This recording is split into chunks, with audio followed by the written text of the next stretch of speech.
Bien, han estado viendo las preguntas, son solo 18, no son demasiadas, pero si tienen alguna consulta adicional, podríamos conversarla. En esta primera, vamos a hacer lo siguiente. Uno lee y luego la respondemos, ¿les parece? Así lo hacemos más interactivo y menos aburrido. ¿Está bien o no? Yuhu. Hello. Ya, profesor. Ok. Bien, entonces, Daira Polanco, ¿está usted por allí? ¿Puede leer la primera pregunta?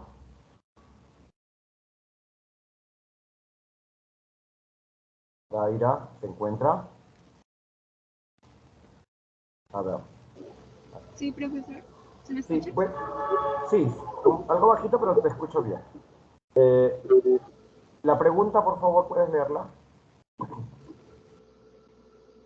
El, el texto. Claro. Ok. Los representantes del pueblo francés, constituidos en Asamblea Nacional, considerado que la ignorancia, el olvido o el menosprecio de los derechos del hombre son las únicas causas de las calamidades públicas y de la corrupción de los gobiernos.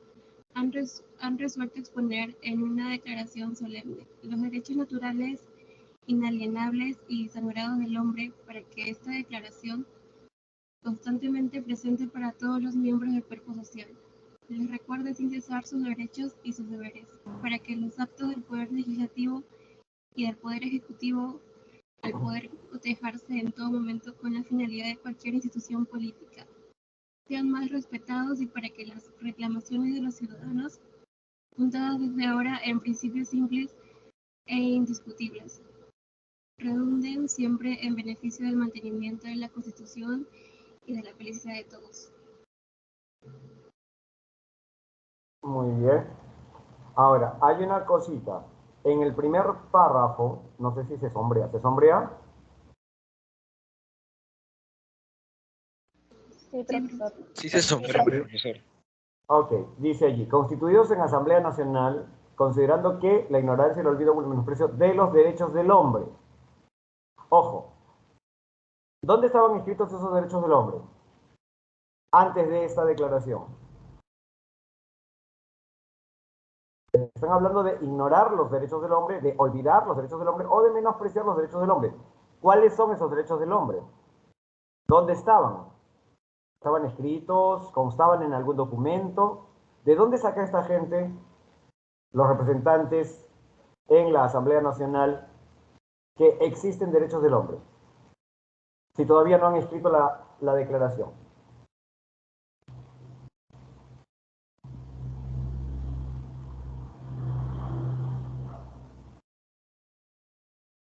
Estoy preguntando, por si acaso.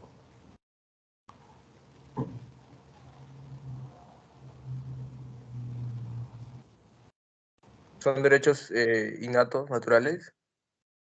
Claro, ellos dicen, ¿no? Hay que exponerlos, ¿no? Como se han olvidado, se han menospreciado, se ignore inclusive qué derechos son, ¿no? Estos derechos naturales, inalienables, o sea, nadie te los puede quitar. Recuerden hace poco, el estado de emergencia, ¿qué cosa es? Que ya no tienes derechos, pero si son inalienables no te los puede quitar nadie, porque no te los está dando alguien, no te los da el gobierno, no te los da el Estado. Aquí hay un terrible problema. Nosotros nos hemos olvidado, nosotros, siglo XXI, que los derechos son inalienables, que su desprecio por parte de las autoridades generan qué cosa? Corrupción, que su ignorancia por parte de los ciudadanos genera qué cosa? Calamidades públicas. Y entonces, cuando ellos hablan de derechos del hombre, están hablando de ideas que la gente tiene, sobre todo la gente ilustrada. Los ilustrados son gente que a través de la reflexión han llegado a la convicción. Es un proceso de razonamiento lógico, ¿no? A ver, ¿cómo hacemos para que la gente ya no sea tan abusiva? ¿Cómo hacemos para que la gente no sea tan sumisa y arrastrada? Porque si hay abusivos es porque hay arrastrados. No existe el uno sin el otro. Son una pareja perfecta. Donde hay un abusivo, siempre habrá arrastrados que le hagan caso. Y donde hay arrastrados, algunos se convierten en abusivos. ¿Ok? No importa si se llama papa, rey, conde, duque, policía escolar, director, profesor, presidente, congresista, guachimán de la discoteca, no importa. En cuanto alguno se crea con poder sobre los demás y los demás acepten que esa persona tiene más poder, estas personas han caído en la ignorancia, el olvido y menosprecio de sus propios derechos. Y han olvidado que esos son naturales, así como tus ojos son naturales, vienen contigo. Son inalienables, te pertenecen porque eres tú, no porque alguien te lo dé. Nadie te lo puede quitar, nadie te lo puede regular, nadie te lo puede disminuir, ni tampoco te los pueden aumentar. Son inalienables. Son sagrados. Recuerden que esta gente no es religiosa, pero sí creen en una divinidad racional, ¿no? Son derechos sagrados, es decir, constituyen la esencia misma de la dignidad del hombre. Y bueno, habrá que ponerlos en una declaración, ¿no? Para que eso sirva de recordatorio, ¿no? Y la gente sepa cuáles son sus derechos y deberes. De esa manera, la gente podrá controlar al Poder Legislativo y el Poder Ejecutivo. ¿Cómo? Cotejando en todo momento, sí, Indecop, Ministerio de Educación, la Universidad San Marcos, cualquier institución pública y política, ¿no? Creada por el Poder Legislativo o Ejecutivo, ¿no? Están en consonancia con esos derechos o no. Es decir, esas instituciones deben respetar esos derechos. Y de esa manera los ciudadanos reclamar si es que estos derechos son de alguna manera menoscabados. ¿Por qué? Porque al cotejarlos podemos comparar y entonces estos derechos deben estar expresados de manera simple, ¿no? E indiscutible, no que yo pienso que el derecho debe ser esto, el otro dice no, yo pienso que debe ser esta otra cosa, no. Simple e indiscutible quiere decir que el derecho tal y cual es enunciado debe ser completamente comprensible para la persona de menor instrucción o educación que exista. Sí, sí, dígame. Ok. Profe, disculpa que le interrumpa, pero no, No. se escucha. Si en caso está hablando. Wow, no se oye. A ver. Sí se escucha, Claro, profesor. Yo se la escucho. Yo se la escucho. A ver, Janet, ¿eres la única que no me oye? Dávila, Daisy me escucha. Ana María Cuba me escucha. Creo que tiene que activar el altavoz, profesor. ¿Yo? No, la compañera. La No, pues ustedes me compañera. escuchan. Sí, la escuchamos. Ya, entonces, a ver. ¿Alguien le puede decir, preguntarle a Janet si les escucha a ustedes?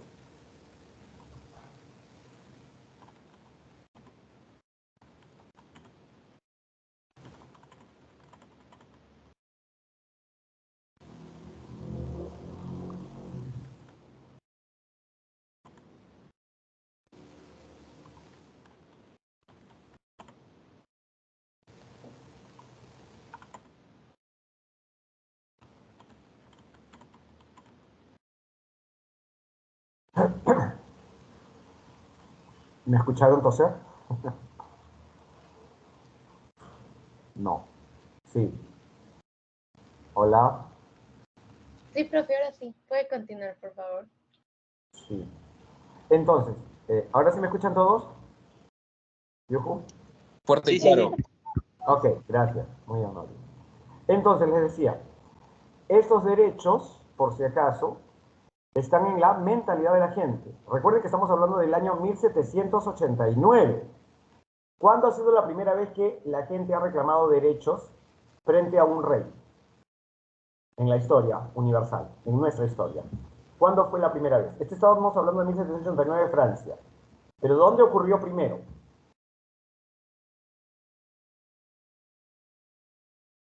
En Roma, en Grecia, Roma. No. Inglaterra, ¿no? Inglaterra. ¿Cómo se llama el documento? Bill of Rights, Carta de Derechos. El Bill of Rights es un documento en el cual los nobles y la gente de las ciudades, los comunes, los plebeyitos, ¿no? Los color puerta de esa época, ¿no? Le dicen al rey, ¿sabe qué? Usted no puede hacer esto, ni esto, ni esto, ni esto, ni esto tampoco, sin nuestra consulta y permiso. Si usted no es autorizado por nosotros, piña, usted podrá ser rey, pero no tiene derecho a hacer nada de lo que estamos señalando acá. Esos son los derechos que en ese momento, en 1200 1213, ahorita se me va la fecha final, a inicios del siglo XIII, ya en Inglaterra se coloca por escrito. ¿Okay? Y si ustedes se ponen a revisar nuestra historia, la de nuestros abuelos, el derecho de Castilla, en España, nuestros ancestros que hicieron, también en el siglo XIII, XIV, le establecen a los reyes, ¿no?, límites para el poder, límites para el ejercicio de su voluntad. Y a eso se le va a llamar cartas pueblas. ¿Ok? Pero recuerden que más adelante, ¿qué sucede en Francia y en Europa en general? Se comienza a concentrar el poder, eso da origen al despotismo ilustrado, ¿no? Y finalmente, esos reyes, que ahora tienen mucho más poder, tratan de avasallar esos derechos. La gente ya los ha olvidado en general, en muchos lugares de Europa sobre todo. Y en Francia se va a tratar de recuperar esta esencia, esta noción, este concepto de derechos de los seres humanos, ¿no? Y van a invocar el derecho natural. ¿Por qué el derecho natural? El derecho natural, dado el contexto de la época, se refiere a derechos que por ser una criatura de Dios, al ser un ser creado por Dios, la naturaleza es una expresión de la voluntad divina, tú tienes derechos y por lo tanto el poder político no puede ir en contra de la voluntad divina, no puede ir en contra de la naturaleza expresa la voluntad de Dios. Entonces, estos derechos naturales surgen, la discusión, su definición surge de una discusión teológica, ¿no?, por la cual se contrapone el derecho de Dios y sus criaturas a la legislación que los reyes dan. Los reyes no pueden ir en contra de la voluntad divina y no pueden ir en contra de aquellos derechos que Dios ha dado a los hombres, ¿no? Debe respetarlos. En todo caso, el rey debe hacerlos valer.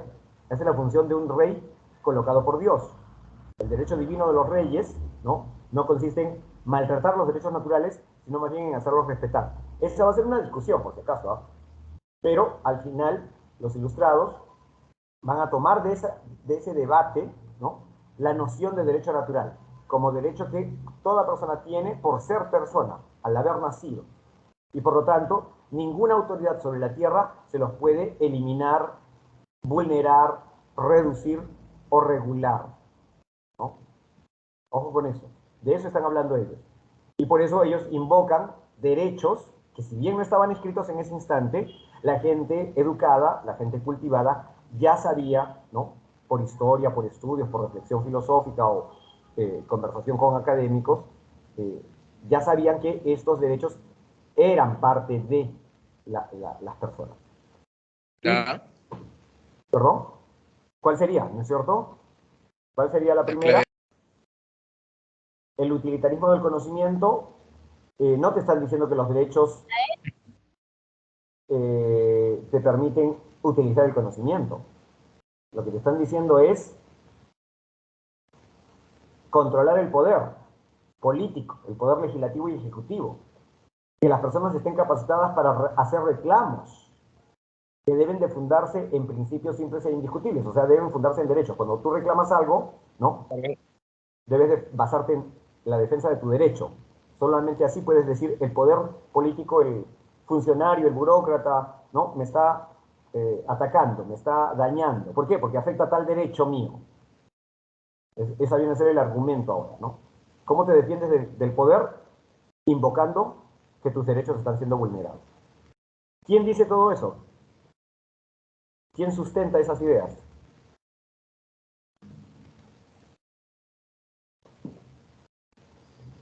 ¿La sé? La C, la libertad de conciencia. Libertad de conciencia es si tú puedes creer en algo o no. A ver. Claro, el liberalismo. Ve. El liberalismo. ¿Por qué?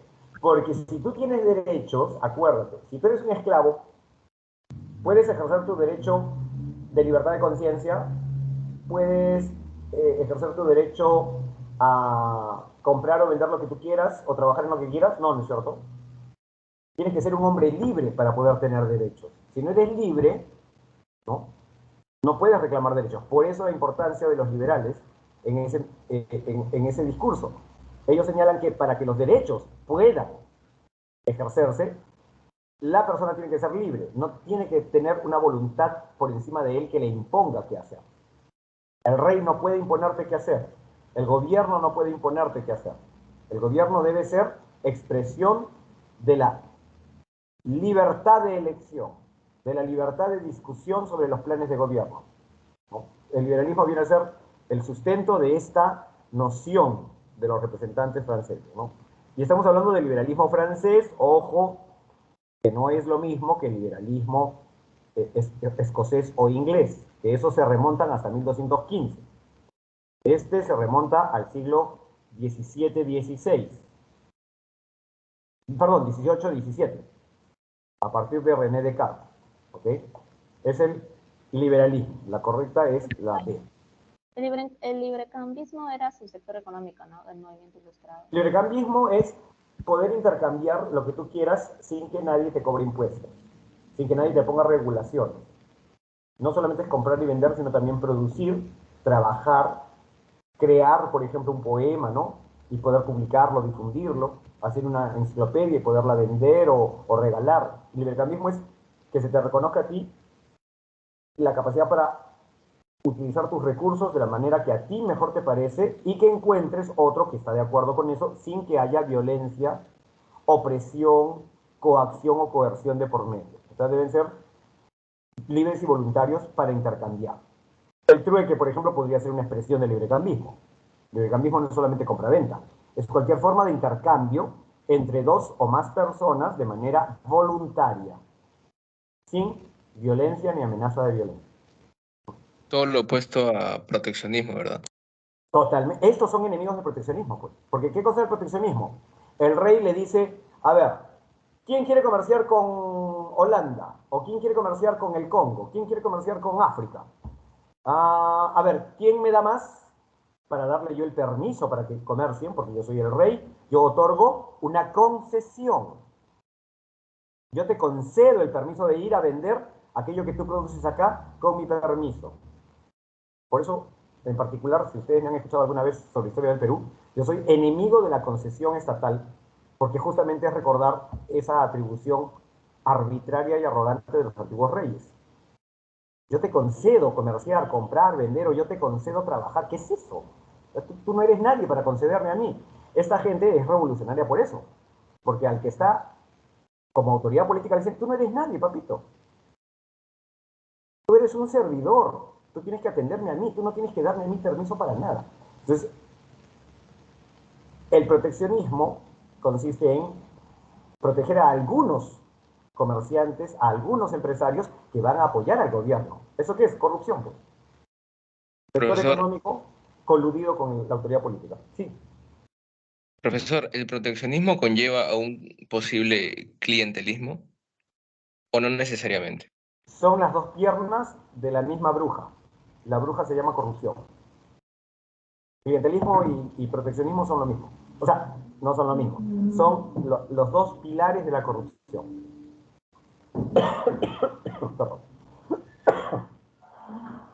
Y en esta época estaba de moda el mercantilismo. El mercantilismo se basaba en la idea de que había que darle poder absoluto a los reyes, a los gobiernos, para decidir en economía. Por lo tanto, la economía estaba regulada, controlada, supervisada, prohibida o permitida según los gobiernos, los reyes o los ministros cambiaran de parecer o de opinión. Ojo con eso. Eso va creando, ¿qué cosa? Clientes políticos. Clientelismo significa que yo, para buscar atraer a un sector de la población que me apoye, y los reyes podrán ser reyes, pero siempre había amenaza de sacar a un rey y poner a otro, ¿no es cierto? Los primos, los hermanos segundos, o el tío que quería. Entonces, cada uno de esos comenzaba a buscar su gente, ¿no? Los empresarios, los comerciantes, los banqueros, para que los apoyen a ellos. Eso es formar clientelaje en una monarquía absoluta. Hoy en día ustedes están familiarizados con el clientelismo en democracia, pero eso siempre ha existido bajo la figura del rey absoluto también, ¿no? Y ¿cómo premias a tu cliente? A aquel que te ha apoyado, a aquel que ha dado, digamos, dinero para tu causa y te sostiene en el gobierno, otorgándole una concesión de comercio o poniéndole requisitos muy altos a sus competidores. Por lo tanto, los demás se arruinan y tu preferido sale adelante, ¿no? Y lo presentas como gran empresario, ¿no? Estoy hablando del siglo XVII y XVIII, no estoy hablando de ahora, aunque parece que sea lo mismo, ¿sí o no? Pero justamente los liberales se oponen a toda esa corrupción, ¿no? Porque genera calamidad pública, genera despilfarro, ¿no? Genera malversaciones, ¿no? Etcétera, etcétera. Bien, entonces ya quedó claro. Esta declaración invoca toda una tradición, en realidad, filosófica e histórica, ¿no? Que se decanta hacia lo que llamamos liberalismo en el siglo XVII y XVIII. Sigamos entonces con la siguiente. Estoy un poco mayor. Esta lluvia me ha afectado. La primera revolución industrial, proceso que se inicia, esto la leo yo, durante la segunda mitad del siglo XVIII en Inglaterra. ¿Por qué? Porque en el siglo XVII, fines e inicios del siglo XVIII, en Inglaterra se dio el proceso llamado revolución agrícola, con el cual las tierras comunes se dividen en lotes individuales. Y entonces los antiguos campesinos que vivían, algo así como los campesinos del Perú ahora, en comunidad, con tierras en común, ¿no? Al lotizarlas, al dividirlas, cada uno ya no tienen que tomar decisiones en común, cada uno decide sobre su propio lote. Y ahí es donde el sector agropecuario se convierte en una industria. Al convertirse en una industria, producen más, se esmeran por reducir, digamos, el tiempo de descanso de las tierras, usan abonos naturales inicialmente, ¿no? Y esto hace que el sector agropecuario se convierta en una industria. Consecuencia, se aumenta la producción, a pesar de que Malthus dijo que era imposible, y se bajan los precios de los alimentos en Inglaterra. Al tener alimentos más baratos, ¿qué pasa con todos esos campesinos que se arruinaron porque no supieron hacer uso apropiado de su lote? Tuvieron que venderlo o alquilarlo, ¿no? O al pedir un préstamo, al final lo perdieron porque no podían pagar el préstamo, tuvieron que pagar con su tierra. Toda esa gente se muda a las aldeas y ciudades y se convierten finalmente en obreros. Y alguien que antes no podía contratarlos, ahora los contrata. ¿Por qué? Porque con poca plata que les paga, esta gente puede sobrevivir, porque los alimentos han bajado de precio, ¿no? La revolución industrial es imposible sin el proceso de destrucción de las tierras comunales. Esa es una primera base, digamos, ¿no? Este proceso trajo, a su vez, ya hablando de la revolución industrial, consigo la aparición de una nueva generación de máquinas. Estas máquinas están impulsadas por carbón y vapor, haciendo que la fuerza humana, ¿no? O la sociedad humana alcance una era de producción y consumo que antes no había sido experimentada, ¿no? Nunca antes la productividad del hombre había llegado a ese nivel tan alto, ¿no? ¿Qué problemas surgieron? La gente se deprime, la gente se estresa. ¿Por qué? Porque han cambiado las cosas, ¿no? Acuérdense cuando hubo lo de la pandemia. Tan solo unos meses encerrados. Ahora imagínate que las máquinas llegan, ¿no? Y ya no se van nunca, ¿no?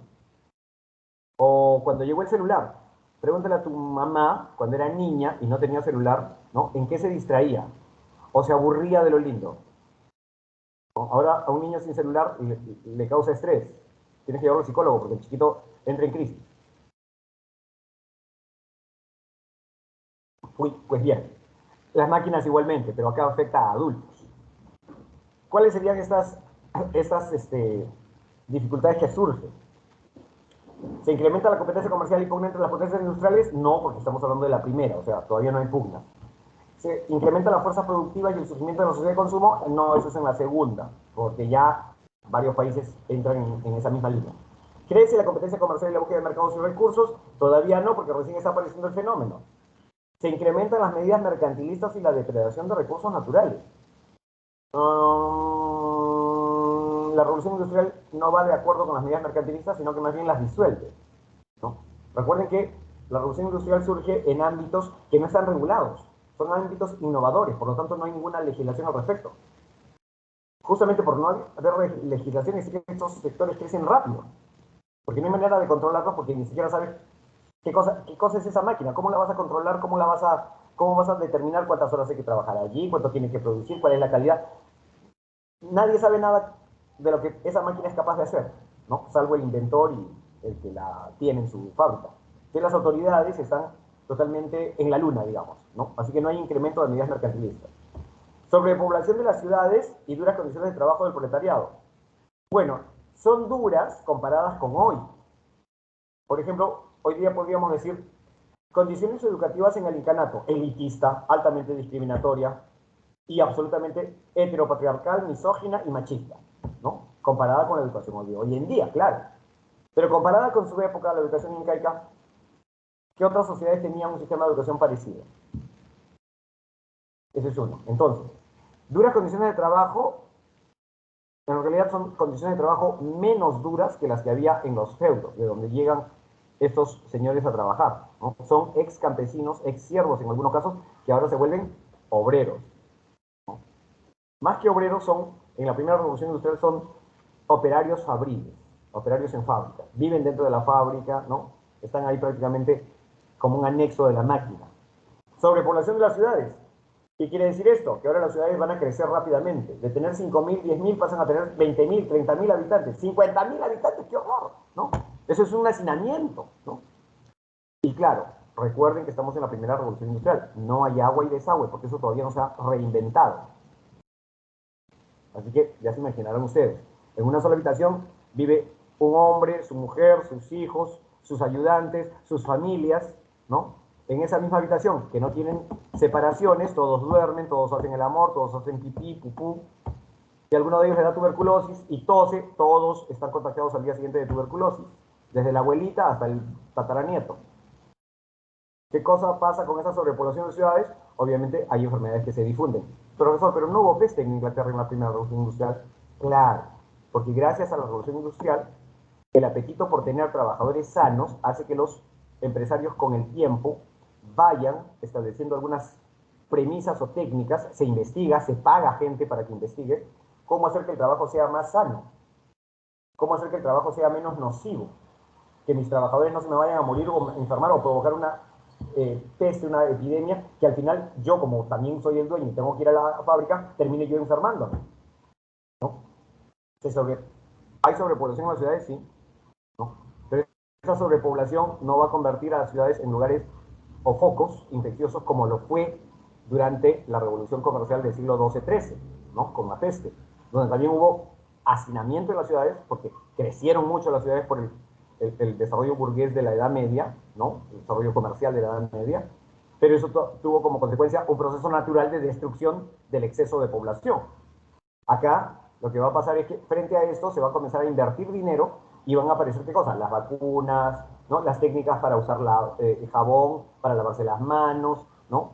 Las condiciones de vida serán, comparadas con hoy, asquerosas, les puedo decir, ¿no? Pero esa población va a ir extendiéndose. Al principio va a estar concentrada, pero posteriormente se va a ir extendiendo. Las ciudades van a tener ese problema de manera inicial, ¿no? Pueden ustedes revisar en Google los mapas de las ciudades de esa época y van a ver que sí, de un momento a otro, ¡brum! Se concentra mucha gente en un solo sitio, pero poco a poco se van dispersando. A los alrededores se forman barrios nuevos, los barrios obreros, ¿no? O las fábricas crean casas asociadas, claro, ni crean que son pues departamentos tipo residencial San Felipe. Son lugares en donde la gente igual está hacinada, con malas condiciones de higiene y salubridad, pero un poco mejor a lo que estaban años antes. Estos dos problemas son usuales en todas las sociedades que inician un tránsito hacia la industrialización. Inclusive hoy en día, caso Vietnam, por ejemplo. Insurrecciones andinas. Me olvidaba. ¿Cuál es la alternativa acá? La E. La 2E. Profesor, también, Dígame. también es la E porque nos preguntan sobre problemas sociales, ¿no? O sea, es la única que habla de problemas sociales, completamente. Pero aumento de las fuerzas productivas no es económico, es social. Incremento de las fuerzas productivas. Surgimiento de la sociedad de consumo también podría verse como un problema social. Pero acá tienes toda la razón. Pero aquí hay un distractor que te puede parecer como económico y también social, ¿no? Esto se llama distractor. Puede ser como puede no ser. Ahora, cronológicamente no es, así que por ahí la descarté.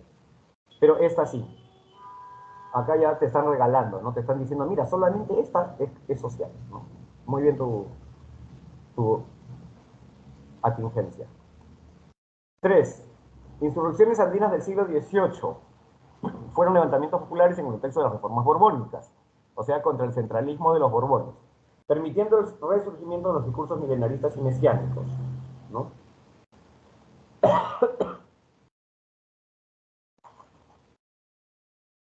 Causas del levantamiento de Tupac Amaru II. José Gabriel Condorcanqui o Pepito Gabriel, como le llamo yo. Veamos. ¿Se establece el tributo indígena en dinero? No, eso lo hizo Toledo, 200 años antes. Legalización del reparto forzoso de mercancías podría ser, porque se da en la época de Tupac Amaru II.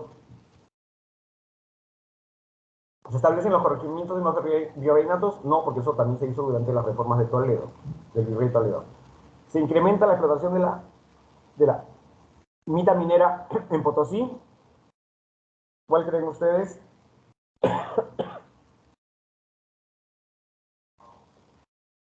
¿Por qué se incrementaría la explotación minera de Potosí? La 2 y la cuarta. ¿Por qué? Porque justamente hay un decaimiento. El momento de oro de la minera de Potosí, de la minería en Potosí, es el siglo anterior, el siglo XVII. Y luego comienza a decaer. ¿Qué pasa con los Borbones? Los Borbones van a tratar de recuperar el nivel de exportación de plata, ¿no? Y por lo tanto van a incidir más en la mita, ¿no? Y esto, claro, va a incidir en un mayor nivel de explotación de la mano de obra enviada a la mita. Recuerden que la mita minera es una actividad que las comunidades, los pueblos de indios, están obligados a realizar. ¿Para qué? Para poder trabajar. La mita no es un trabajo gratuito, es un trabajo pagado.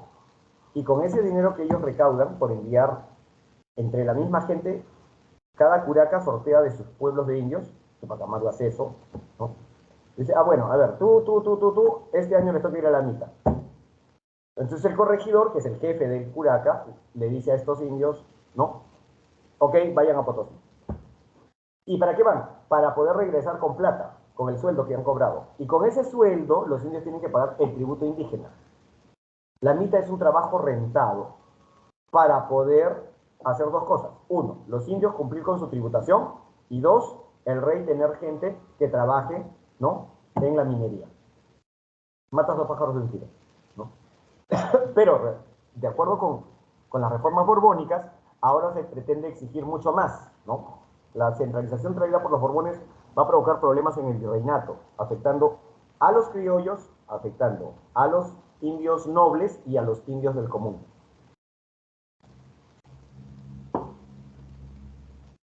La 3, la D sería. La cuarta. Mi tocayo. José de San Martín. Yo soy Martín. San Martín ingresó a Lima el 12 de julio del 21, invitado por la Junta de Notables del Cabildo de Lima, o sea, el municipio, para frenar los desbordes sociales. O sea, los indiecitos y los esclavitos que se querían sublevar, ¿no? Porque ahora pues habían quedado los pobres nobles criollos, ¿no? Los peruleros de la época, ¿no? Abandonados por el virrey. Algunos de ellos sí tenía corazoncito pro independencia y otros simplemente se quedaron porque no podían irse. Y entonces el temor de que, ahora que las autoridades se han ido, estos tomen represalias contra nosotros, ¿no? El 15 de julio, por eso es que se firma el Acta de la Independencia. Son los limeños los que declaran la independencia. Y esta se va a leer públicamente. A eso se llama proclama. ¿Qué cosa es una proclama? La lectura pública de un acuerdo de vecinos, ¿no? Esta proclamación, que es la lectura pública, se hace el 28 de julio, ¿no? Y se le ofrece a San Martín el título de dictador del Perú, ¿no?, de generalísimo del Perú, varios nombres. Y él los rechaza a todos hasta que le dicen protector del Perú. Y él dice, ya, ese nombre me gusta más, ¿no? Él no quería un título demasiado rimbombante, ¿no?, sino algo que exprese mejor su real función, que era venir a proteger justamente a los independentistas peruanos. Él debía de ponerse al servicio de un gobierno patriota. Lamentablemente, San Martín llega acá y se entera de que los peruanos no se han organizado para un gobierno patriota porque no hay suficiente gente a favor de la independencia. En cambio, cuando él llegó a Chile, O'Higgins se presenta con todos los criollos chilenos, ¿no? Eso ya les conté, ¿no? Dice, bueno, ahora tú vas a ser uno de nuestros generales. No es el único tampoco, porque los chilenos también tenían su propio ejército, ¿no? Los chilenos patriotas, independentistas. Bien, ¿verdadero o falso? Esta es la letra 4. Conferencia de Miraflores se propuso el establecimiento de una monarquía constitucional. Sí, lamentablemente no la aceptaron. Yo sigo pensando que esto hubiera sido ideal para nosotros. En el aspecto cultural se estableció la creación del Diario Oficial del Peruano Independiente. En el aspecto cultural, el Diario Oficial estableció la ley de libertad de vientres, manteniendo a los esclavos como mano de obra del dueño, pero todos los niños que nacieran de mujer negra esclava pasaban a ser libres. De esa manera evitaba el conflicto con los esclavistas, pero al mismo tiempo hacía que los esclavistas aceptaran la libertad en el mediano plazo, ¿no? La generación hasta el 27 de julio serían esclavos. A partir del 28 los que nacían eran libres, ¿no? Se trataba de minimizar el impacto de la liberación de esclavos. ¿Organiza la primera campaña de puertos intermedios siendo derrotada en Torata y Moquegua? No, esto lo hace la primera junta gubernativa.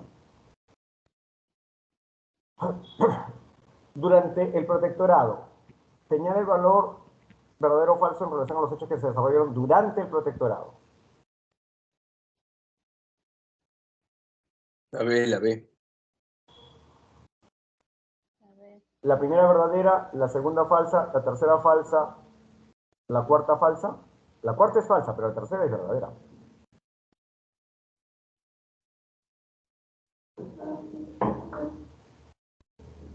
Esta es una hora clave, profesor. ¿No hay clave? ¿Están seguros? Volvamos a leer el encabezado. Sí, no, les estoy haciendo una especie de test. ¿Qué dice la pregunta? Dice, ingresa el 12 de julio invitado por la Junta de Notables. El 15 de julio se firma el acta de independencia, se proclama la independencia el 28, estableciéndose el protectorado. El valor de verdad o falsedad en relación a los hechos que se desarrollaron durante el protectorado.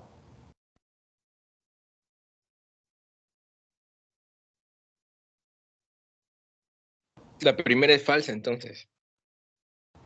Claro, porque la conferencia de Miraflores se desarrolla entre el virrey Pisuela y San Martín, ¿cierto? Antes de que San Martín entre en Lima. San Martín estaba en el sur, todavía no ha llegado a Huacho, a Huaral, a Huaura, perdón. Es cuando él llega a Pisco, a Paracas, Pisco. Esa entrevista es antes de que él entre en Lima. El segundo, ¿no? El diario El Peruano se establece durante la gobernatura de Bolívar, durante la dictadura de Bolívar. Y el cuarto, ¿no? Porque, como les dije, la campaña de puertos intermedios la hace la primera junta gubernativa. ¿Cuál es la única verdadera? La tercera. Así es. La letra, ¿qué letra sería? Esta de acá, ¿cierto? Claro. ¿Sí o no? ¿Se dan cuenta? Así a ojo de buen cubero. Ah, no, Regina Miraflores, claro, pues San Martín estuvo ahí, claro, San Martín estuvo hablando, o sus representantes estuvieron hablando con los representantes del rey Miraflores, pero él todavía no había entrado en Lima. Es más, todavía no se había proclamado la independencia del Perú por los limeños. Los limeños proclaman la independencia, por si acaso, del Perú, no solo de Lima. Alucinante. Ojo. Él entra el 12 de julio. Esta conferencia es meses antes. Semanas antes, yo estoy hablando, meses antes, en el año 20. Profesor, Dime. la publicación del diario oficial del peruano independiente, ¿en qué gobierno Esto se se hace desarrolló? con la dictadura de Bolívar, se establece un periódico oficial del gobierno. Ese es el Peruano Independiente. Eso es con Bolívar todavía. Antes de Bolívar, durante el virrey Abascal, en la época de las juntas de Cádiz, ¿no?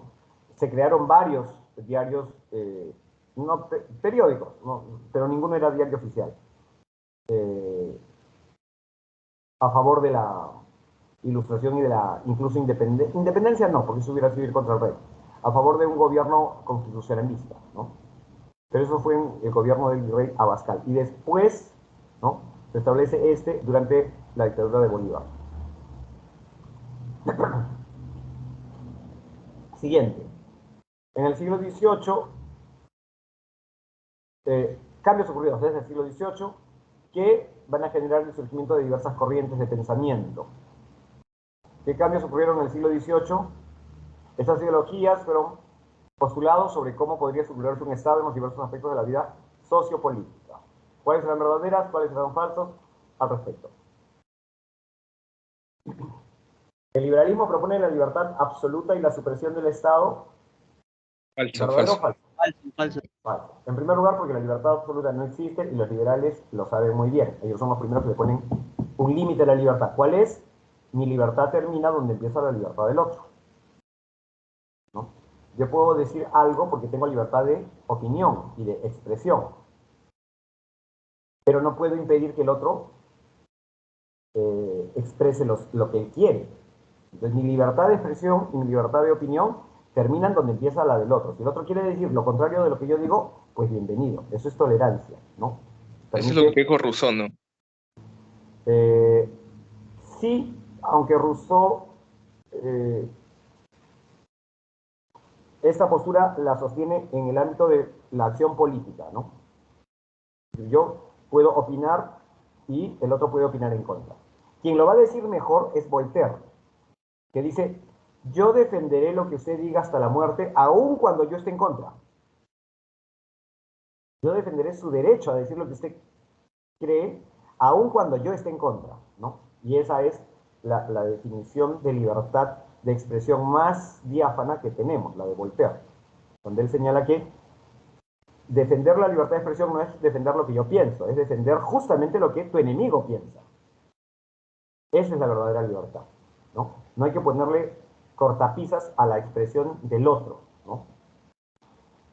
Y esto, obviamente, no es libertad absoluta, pues es libertad, pero donde cada quien respeta la libertad ajena. Supresión del Estado no, porque los liberales sostienen que el Estado debe de existir para ejercer la seguridad y la justicia. Los servicios de seguridad y justicia son brindados por el Estado. El comunismo propone la dictadura del proletariado y el partido único. ¿Esto sería verdadero o falso? Verdadero. ¿Están seguros?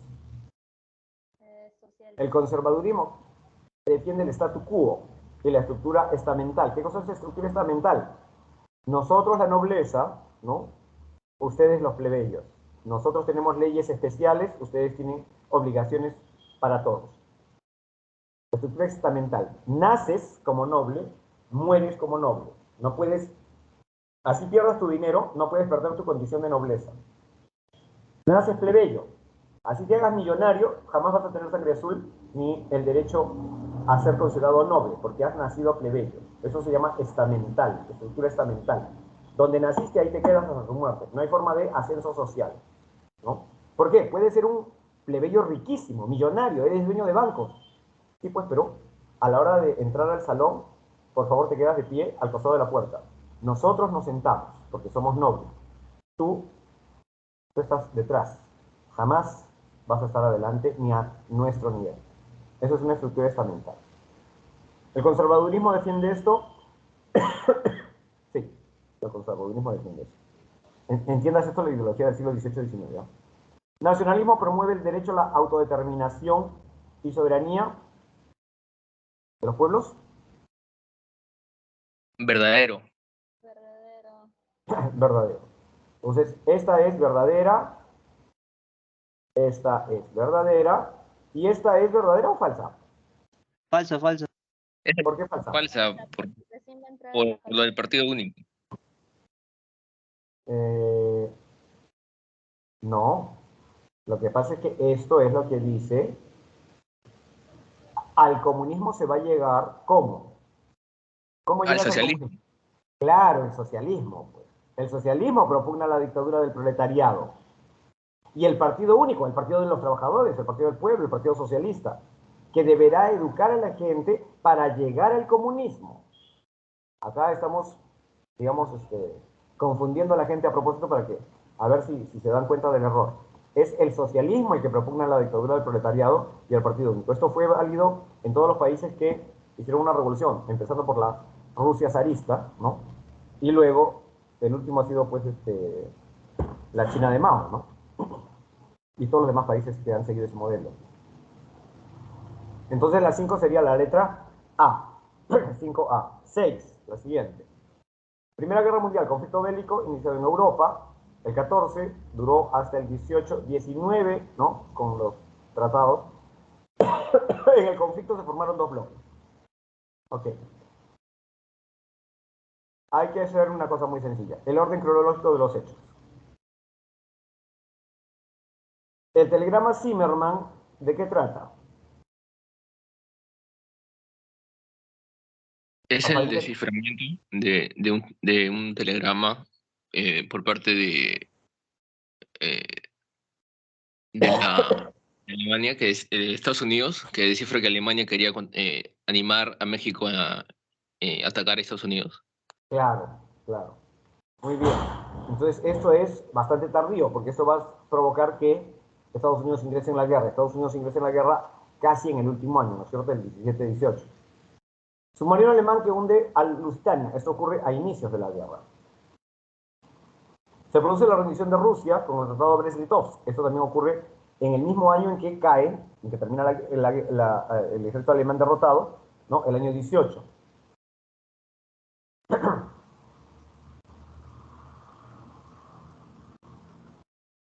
¿En qué orden sería? Alemania solicita un cese a las hostilidades en Ambición y Compiègne. Eso podríamos colocarlo al final.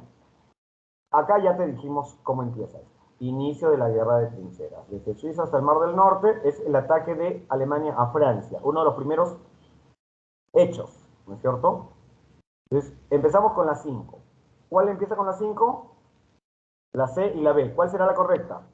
Nos La peleamos B. entre la C y la B. ¿La C o la B? ¿Cuál es la correcta? Porque la 5 es la más antigua de todas estas.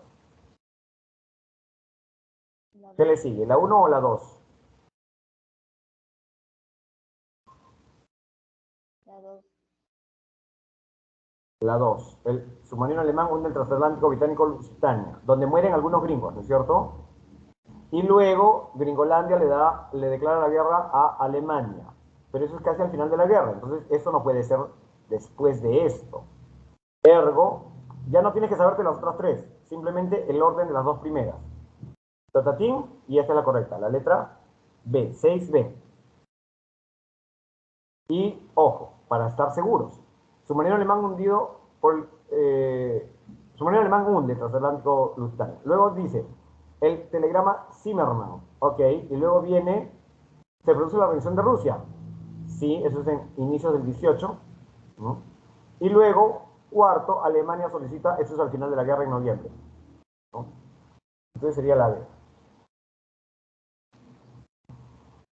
Miren, solamente la diferencia es 1-2 o 2-1. Y con eso, la clave correcta es esta, la B. Ahora vayamos a la siguiente. El caudillismo militar, del 27 al 45. 27, 37, 40, 20 años de conflictos militares, guerra civil durante 20 años. Etapa inicial de la vida independiente. Se desarrollaron una serie de acontecimientos que fueron modelando la historia republicana del país, entre los cuales tenemos, ¿no?, las campañas restauradoras chilenas, restauradores de la Unidad Nacional contra, ¿qué cosa? La Confederación Perú-Boliviana. El motín en la localidad de Asnapuquio. Motín de Asnapuquio. ¿Cuándo fue eso? ¿Cuándo fue eso? Con el virrey Joaquín de la Pezuela. Entonces no corresponde. Campaña de puertos intermedios. Tampoco corresponde. ¿O sí? ¿Cuál corresponde? Incidente de la ciudad de Talambo. Gobierno de PZ. Años 60. Desembarco en el puerto de Pisagua. Guerra con Chile. ¿Cuál es? ¿La A o la B? ¿7A o 7B?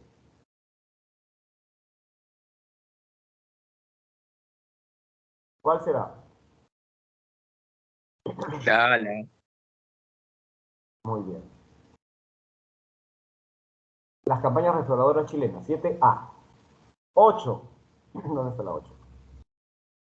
Entre Perú, la guerra entre Perú, Bolivia versus Chile, ¿no?, abarca diferentes etapas y acontecimientos. Igual, hay que ordenar. ¿En qué orden va esto? La 8. Negociaciones en el buque de La Caguana Batalla de Tarapacá-Yato de la Alianza, cuando nos abandonan los bolivianos. Combate de Iquique y pérdida del buque Independencia, es uno de los primeros combates. Y esta es la captura del Huáscar, al final. Y el acuerdo probable o definitivo por... Primero sería el combate de Iquique. Y se pierde la Esmeralda, el combate de Angamos, captura del Huáscar, batalla de Tarapacá, Yato de la Alianza, y del 22 al 27 de octubre del 80, ¿no?, las negociaciones en el Lacaguana. Alternativa correcta, la letra A. Esta era.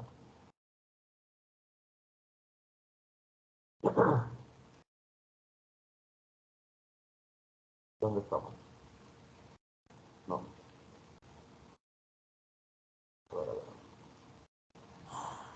Ya, acá. 9. A ver, la garganta se me volvió a irritar. ¿Alguien puede leer, por favor?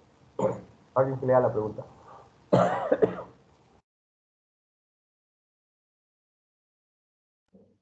Yo, profesor. Ok, gracias. Fuerte, por favor.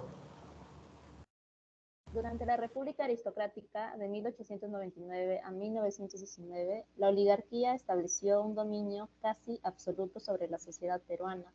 Esta hegemonía se ejerció a través de un Estado que excluyó de la vida política a las grandes mayorías. Relaciona los presidentes y los acontecimientos relacionados a sus gobiernos. Muy bien. Primera pregunta. ¿Qué cosa es la República Aristocrática? El gobierno de los oligarcas del Perú, los dueños de las haciendas de algodón, azúcar. Ok, nada más, solamente había algodón y azúcar en la economía nacional. Después de la guerra con Chile, ¿cómo hubo haciendas azucareras y algodoneras en el Perú? ¿De dónde sacaron la plata?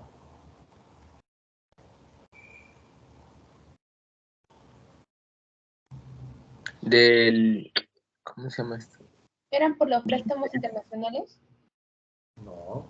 Era la devolución Préstamos de son los al gobierno, no a la gente. Qué acá sería, yo mañana le pido $1 millón al Fondo Monetario Internacional, no me van a prestar. La gente no puede acceder al crédito internacional.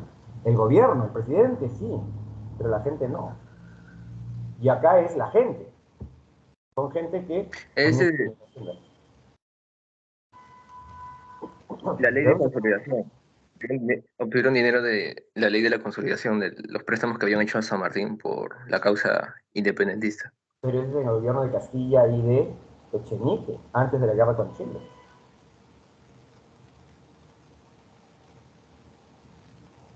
Estás hablando de los años 50, unos 40, 35, 40 años antes. Eso ya fue ya. Esa plata, incluso es antes de Balta.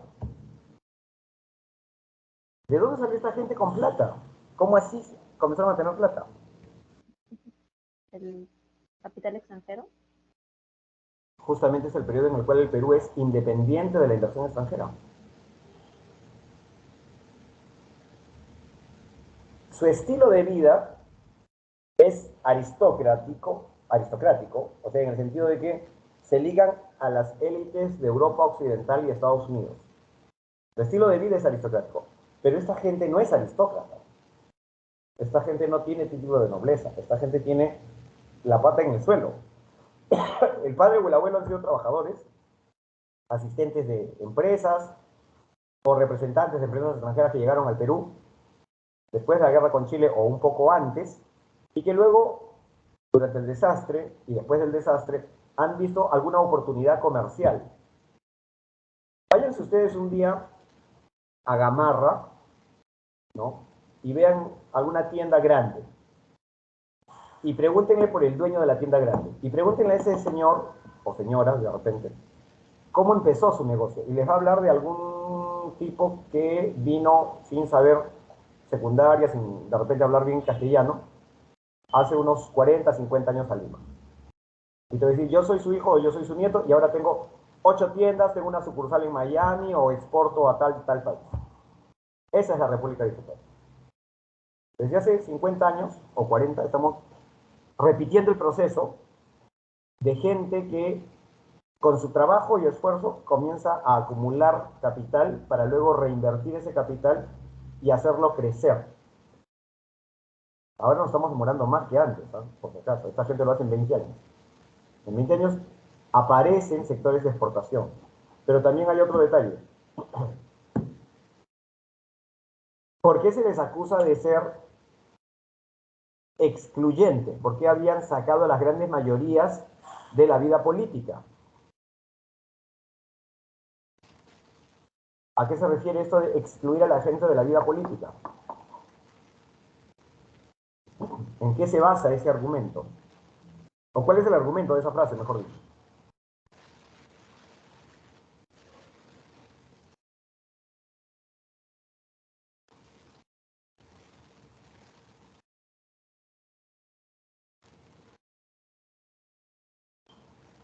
¿En qué se basa?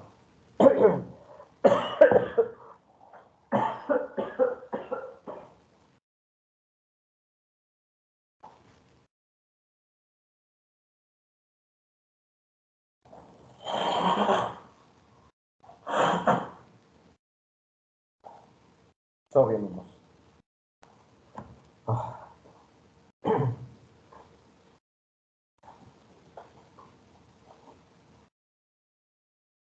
¿A qué se refiere con la exclusión de la vida política de las grandes mayorías? ¿Cómo así se le excluyó a las grandes mayorías de la vida política? ¿Qué hicieron para excluirlos?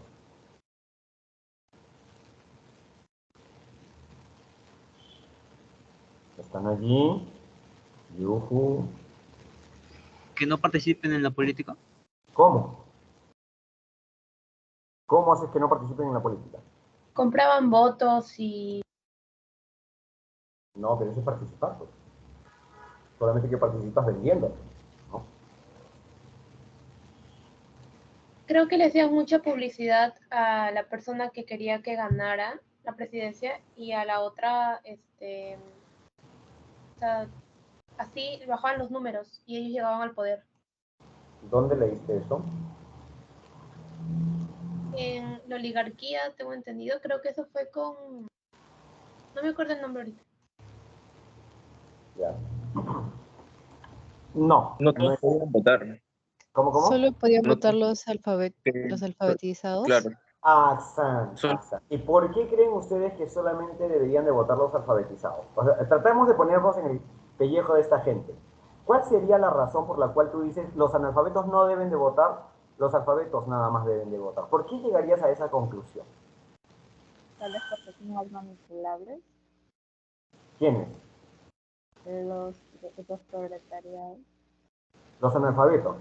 En primer lugar, si eres analfabeto no sabes leer ni escribir. ¿Cómo marcas en una ficha de votación si no sabes leer ni escribir? ¿Cómo sabes dónde marcar? No podría, obviamente. Claro, y entonces, ¿cómo era posible que votaran? Porque sí votaban. En 1895, Piérola da el golpe de Estado. Bueno, no da el golpe de Estado. En realidad es producto de una rebelión contra el segundo mandato de Cáceres que llega de manera irregular, ¿no? Porque Justiniano Borgoño da un golpe de Estado más bien, para preparar el retorno de Cáceres. Cáceres asume la presidencia y de inmediato varios movimientos y partidos se le echan en contra. Piérola dirige esto, se convoca elecciones y en 95 entra Piérola como presidente constitucional. Y se hace una reforma a la Constitución. Esta reforma consiste en eliminar el voto de los peruanos, o restringirlo, mejor dicho, solo para los alfabetos. Quiere decir que antes votaba cualquiera. No importaba si era alfabeto o no.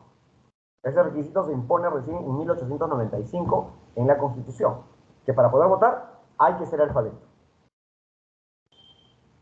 ¿Por qué? ¿Cuál sería el problema con un analfabeto que no sabe dónde votar? Y entonces, ¿cómo era que votaba antes? La gran pregunta es esa. Si antes votaban, ¿no? ¿Cómo Miche hacían? ¿Los Y hacían otra- marcar a su beneficio, ¿Quién? los partidos? Ok, pero eso quiere decir que, ¿te imaginas la cantidad de gente analfabeta que había en esa época? ¿De dónde sacabas tantos personeros para hacerlos ir a todos los pueblitos, a todas las campiñas, aldeas, qué sé yo, ¿no? Aquí en la sierra y en la selva, para que voten. Esa población analfabeta, ¿en dónde estaba ubicada? ¿Cómo estaba organizada? ¿Quién las dirigía?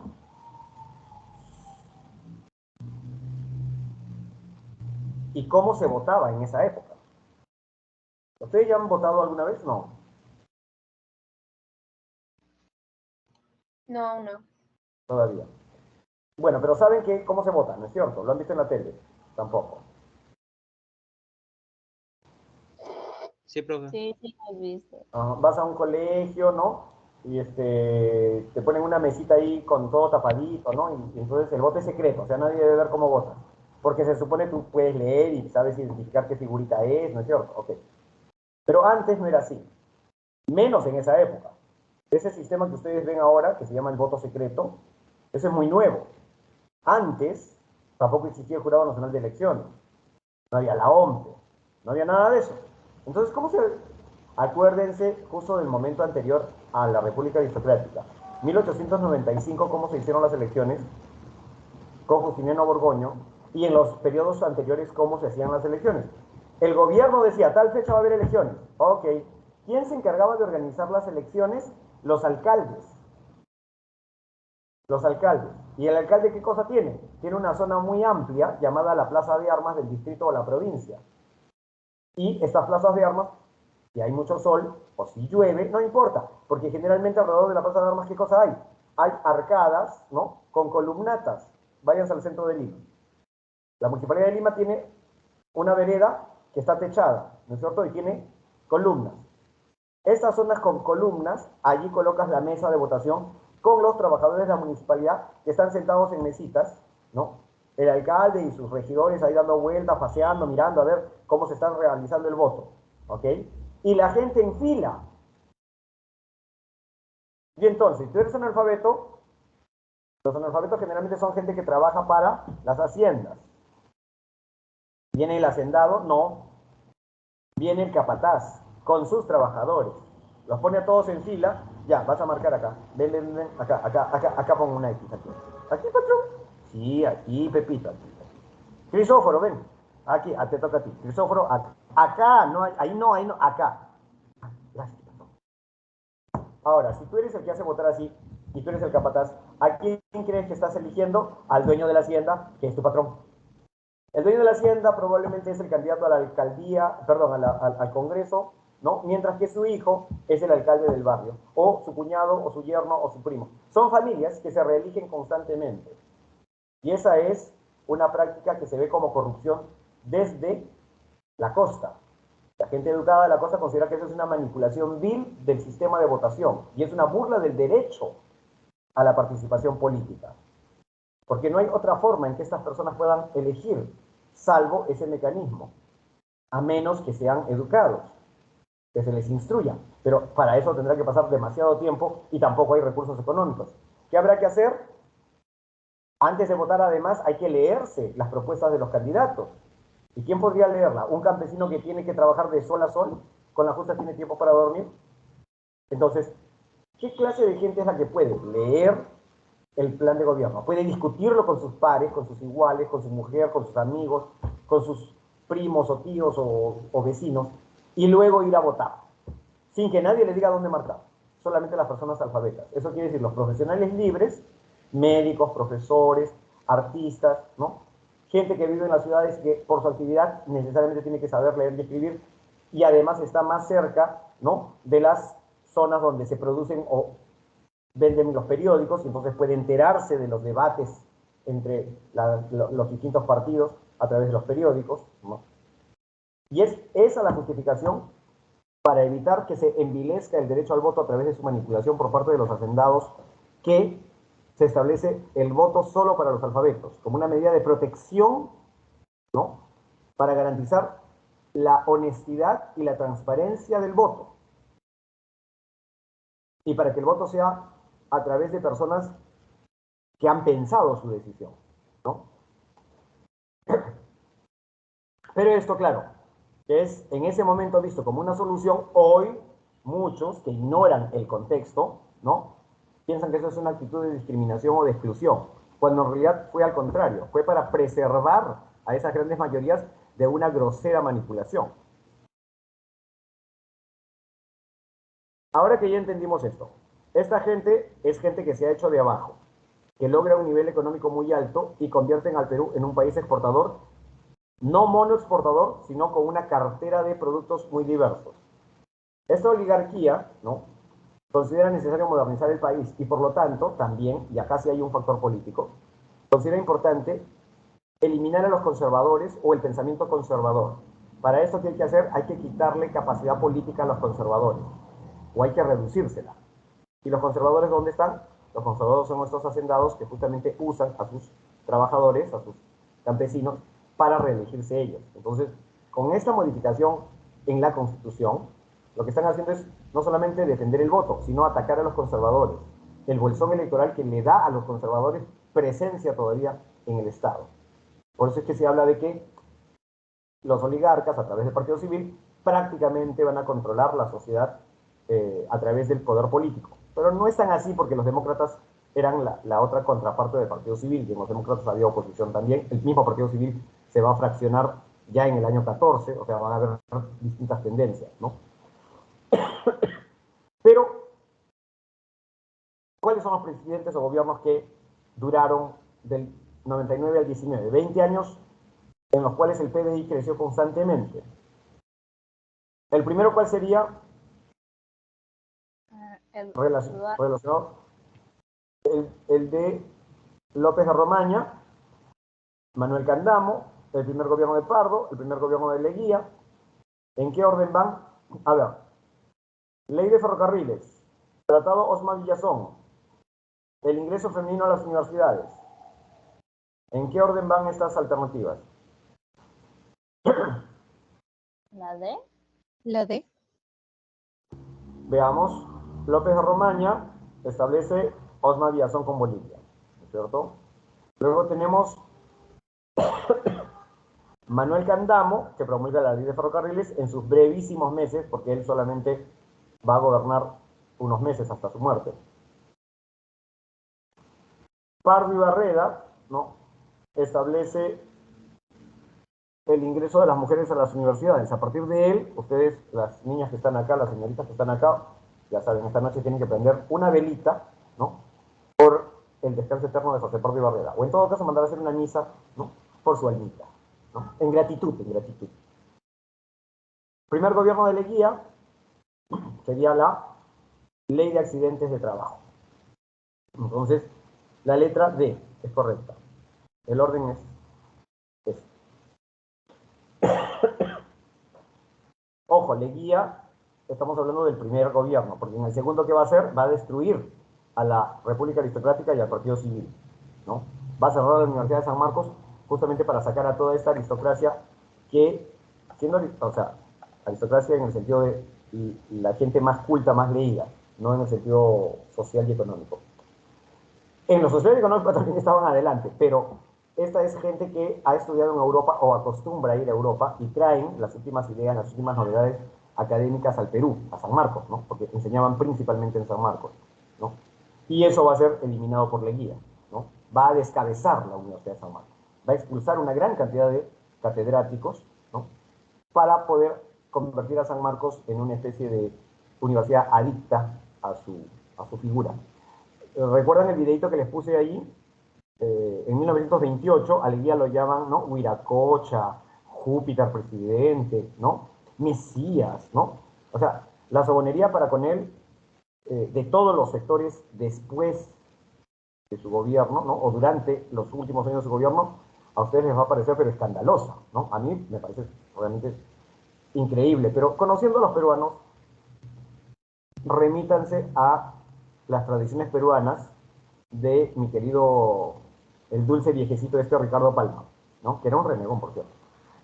Revisen y van a encontrar que el peruano promedio es un sobón de primera, un arrastradito con galardones. Revísense allí la idiosincrasia del peruano y del limeño, sobre todo, ¿no? Y la vamos a ver con Leguía, la manera como se le adulaba, ¿no?, mientras él estaba destruyendo el país. Siguiente. El contrato Grace. ¿Cuándo, cómo, por qué se firma?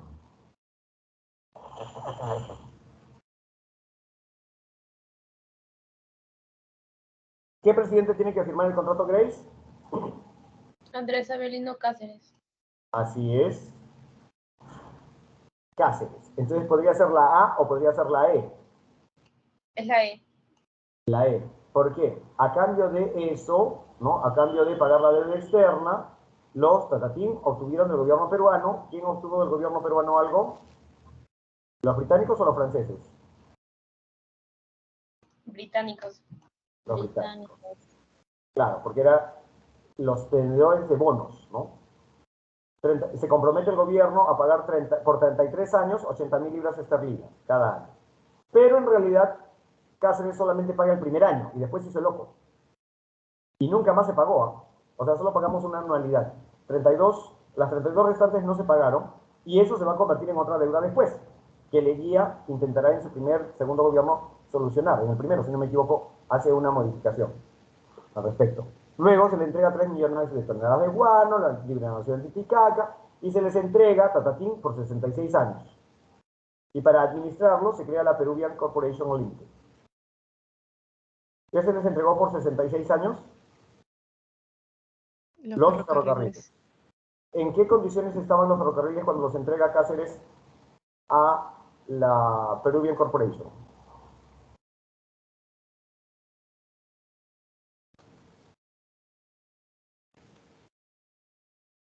¿En qué condiciones estaban? ¿En buen o en mal estado?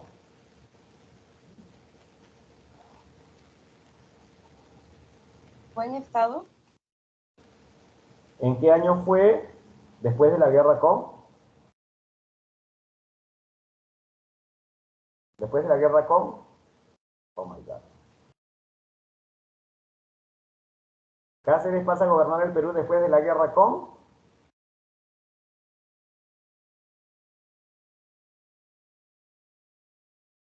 Hay que llamar lista.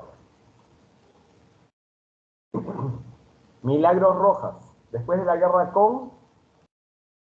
Cáceres es presidente. ¿Qué país?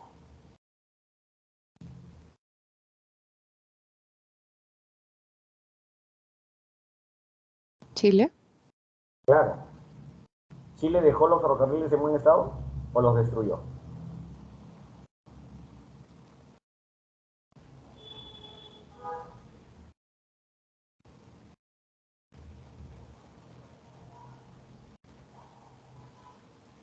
¿Por qué se dice que la guerra con Chile fue la peor cosa que le pudo haber pasado al Perú?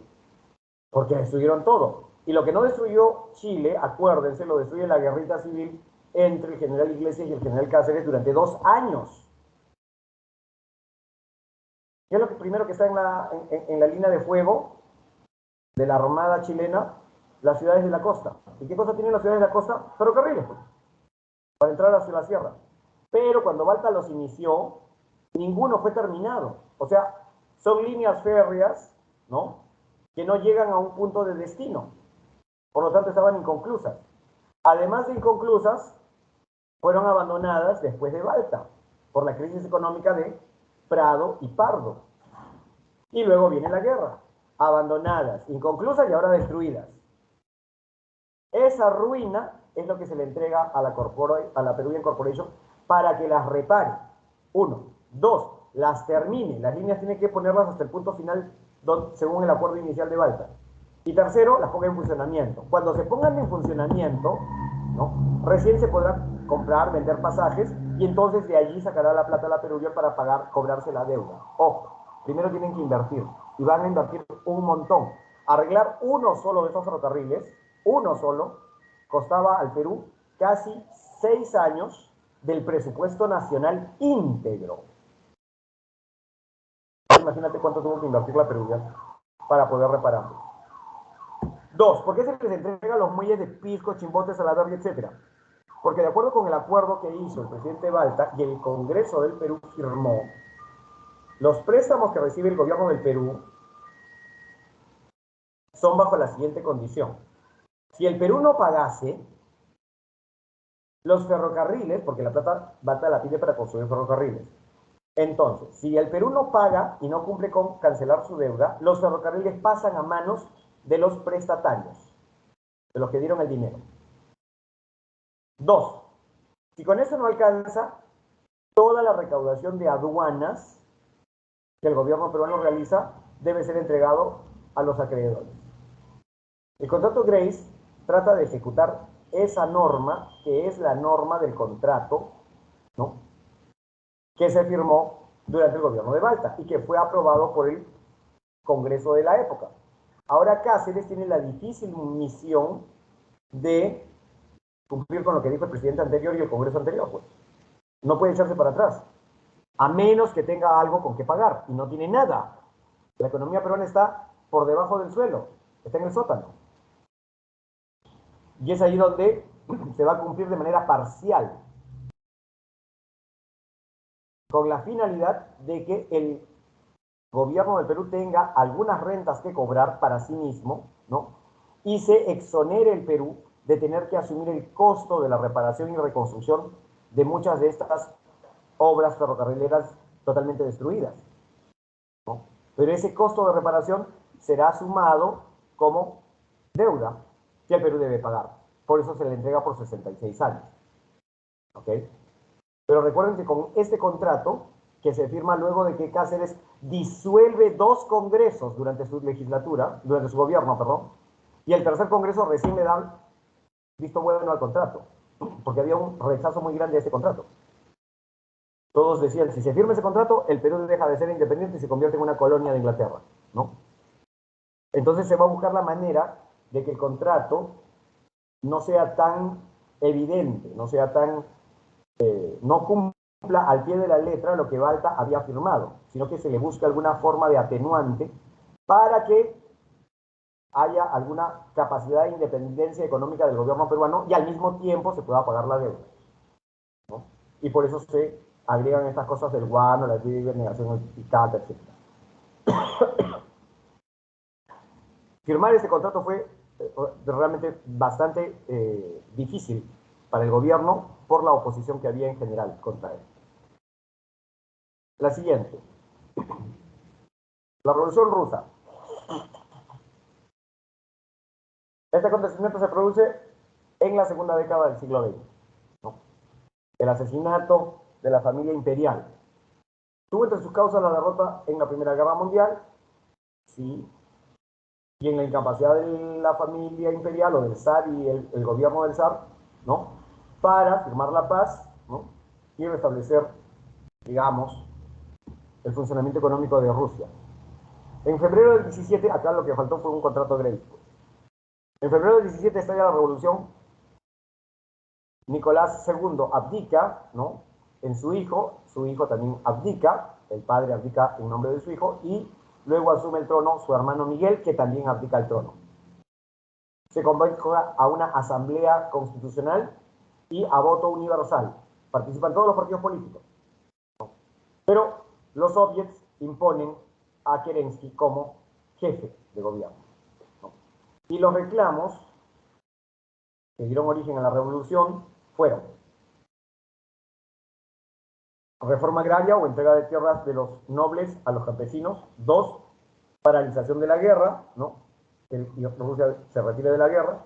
3, control de precios y elevación de sueldos y salarios. Normalización de la economía. ¿Qué va a suceder?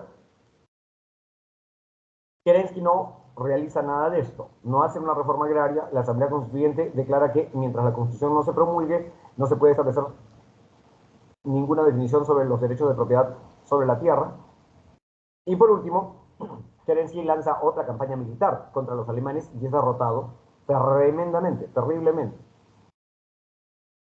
Por lo tanto, ¿no?, al oponerse al retiro de Rusia de la Primera Guerra Mundial, el único político que en ese momento, siendo socialista, habla a favor de entregar territorio ruso a los alemanes con la condición de que nos den la paz, es el presidente Miguel Iglesias del Perú.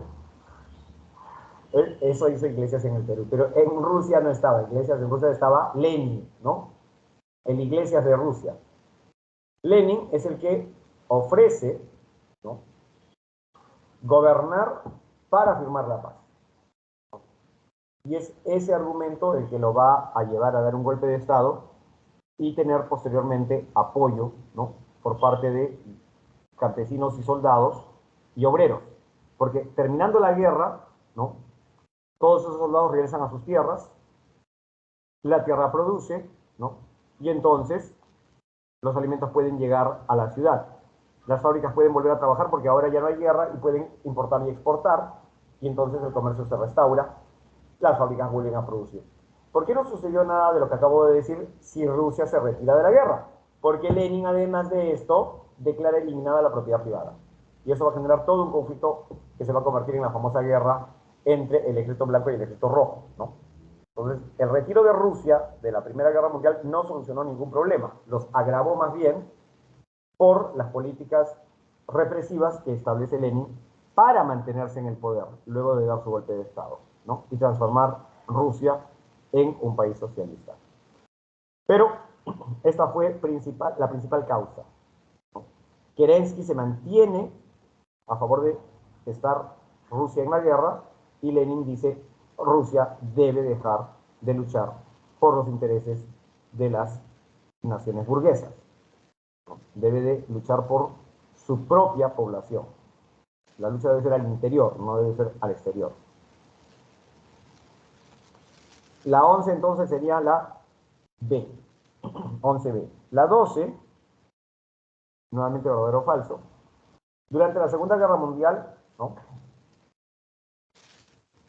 ¿Cuál fue el detonante de la Segunda Guerra Mundial? ¿Quién inició la Segunda Guerra Mundial? Pregunta.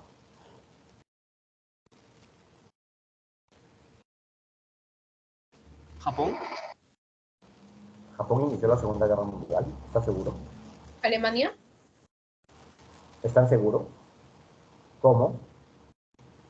Primero Alemania invade Polonia y ¿Y Rusia es la que le comunica a Estados Unidos y Japón, si no me equivoco. qué cosa le comunica? Ya sospechaban que, a pesar de que Alemania había firmado un trato, el Molotov quería adueñarse de tierras, así que ellos se juntan para derrotar a Alemania y ese se había unido junto con el fascismo ¿no? Junto con el movimiento fascista, algo así.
¿El profesor está hablando? Porque no lo escuché.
No se le oye, profe.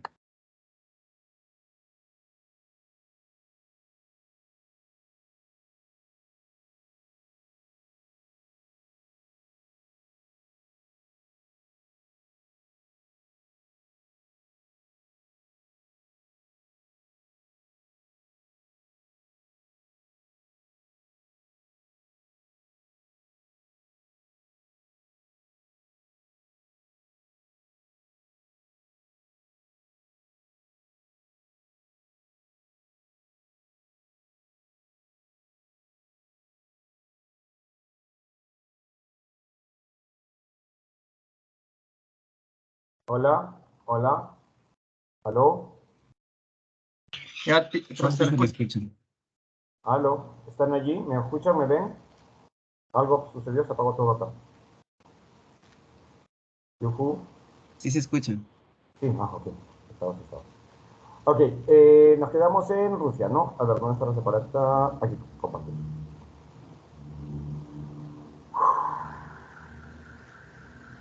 No le voy a echar la culpa a las lluvias, pero desde que llovió estoy teniendo problemas con todo acá. ¿Dónde estábamos? En la pregunta, contrato Grace, no, Revolución Rusa, Kerensky, ya vimos. Ah, sí, estábamos en quién inició la guerra, ¿no es cierto? El tratado von Ribbentrop-Molotov es el acuerdo entre Stalin y Hitler para dividirse Polonia en caso Polonia sea atacada por Alemania. Y con esa condición lo que Hitler pretende es evitar que la Unión Soviética se alíe con con Gran Bretaña y con Francia. ¿Ok? Y lo logra. Porque en cuanto lanza su ataque contra Polonia, inmediatamente Rusia lanza sus fuerzas sobre Polonia, entre comillas, para proteger a los polacos de la invasión alemana. Pero en realidad lo que hacen es dividirse Polonia. Hasta el año siguiente, ¿no? El 40, en que recién los alemanes lanzarán su ataque sobre Francia e Inglaterra posteriormente.